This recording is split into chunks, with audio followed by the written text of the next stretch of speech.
did it for your grandmother, and guess what? I'm going to do it for you. The same God who was then is now. And so here we are.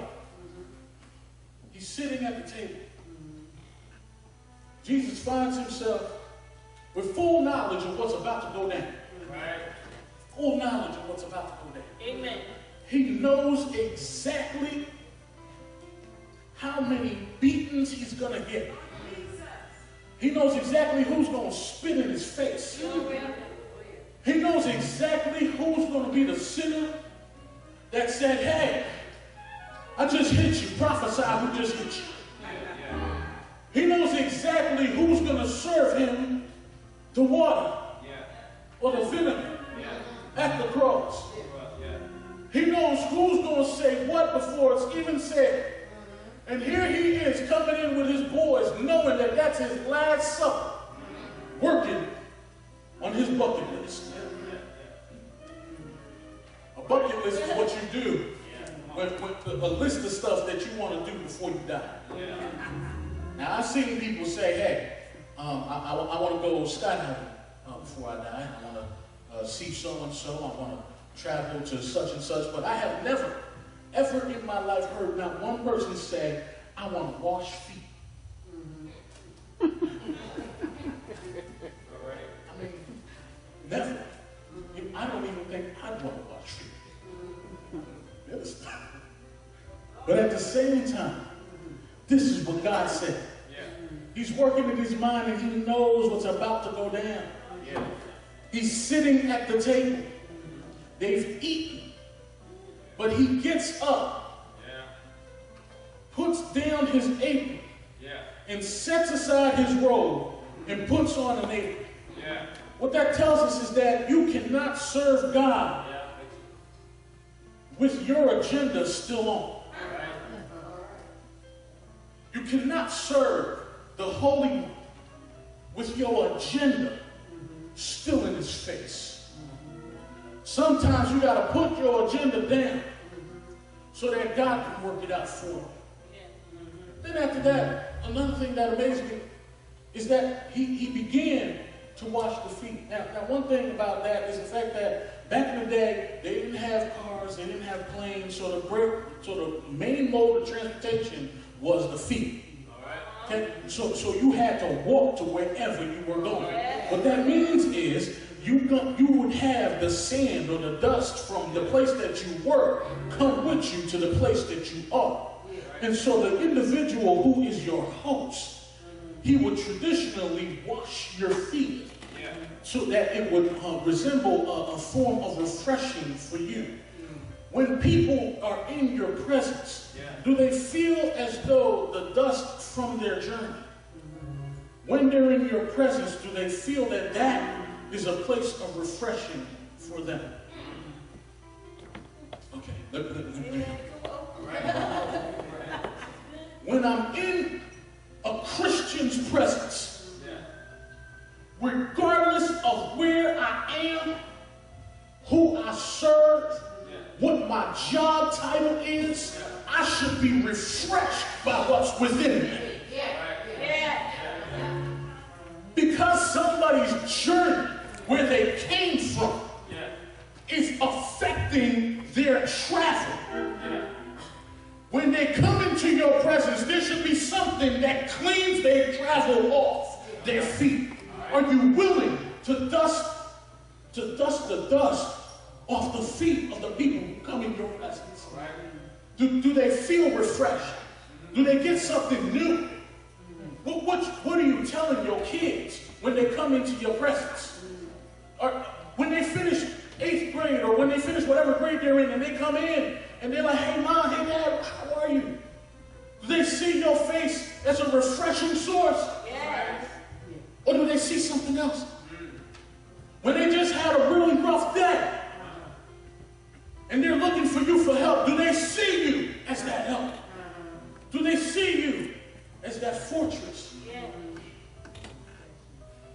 That refreshing scent. But then here's the other piece that just tweaked me out, is the fact that if he washed the feet of the disciples, he also had to wash Judas's feet. Now, anybody else other than Jesus would have broken Judas. If you know what's about to go down, we're being honest here. If we know who's about to stab us in the back, he's traveled with us this entire time, and now he's going to betray us. Guess what? I'll break it down. You're not getting the chance. But Jesus got down and washed the feet of the person that was going to betray him. Are you willing to get down and serve your betrayer? Oh, come on now. We're talking about Christian walks. And I was telling Pastor Bellamy, I really wanted to get into the whole study that you guys were doing before service. I felt like I was like, wait, can I get it? Because it got to me. It got to me.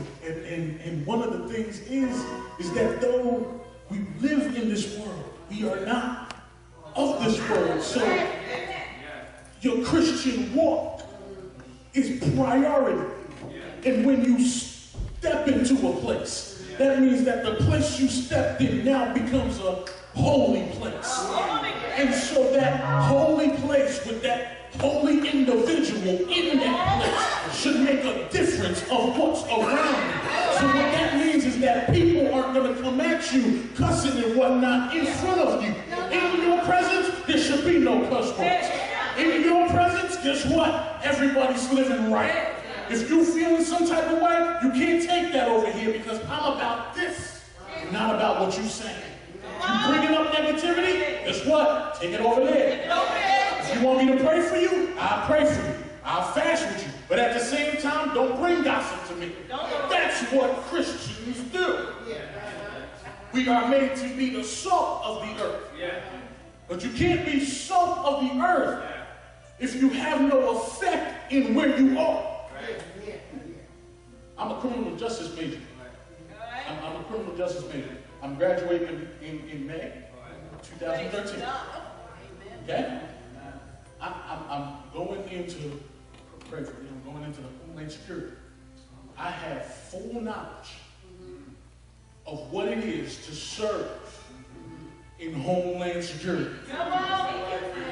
Full knowledge of what the law says in the House of Homeland Security. But just like Daniel, who had full knowledge of what the law in that land said, when it came up to a law that wasn't with the law of God, when it came up to that law that said, I can't pray to my God, guess what? He went to praying even harder. He went to praying even harder, and guess what? He got in trouble for it. He got in trouble for it. Folk decided to hate on him. When you do what's right in the world, know that you're going to have some haters. Know that you're going to have some folk that are not going to be with you because of what you stand for. That's why I got a problem when I see the leader of a free country giving up his morals for votes. Now, having said that, stand over here. Having said that, it doesn't mean I'm telling you not to vote for the man of God. I can't tell you who to vote for, who not to vote for. That's on you. All right, that is on you. But at the same time, I'm not Democratic when it comes to leading my people. I'm not Republican when it comes to leading my people. I'm Christian. And so guess what? I'm going to vote for who stands with my moral ground. If that's Obama, great. If that's whoever, great. But at the same time, my vote's going to be based on my belief. What's inside of me to believe. And I believe, beyond a shadow of a doubt, that I can't grow in what God had for me if I don't put on an apron.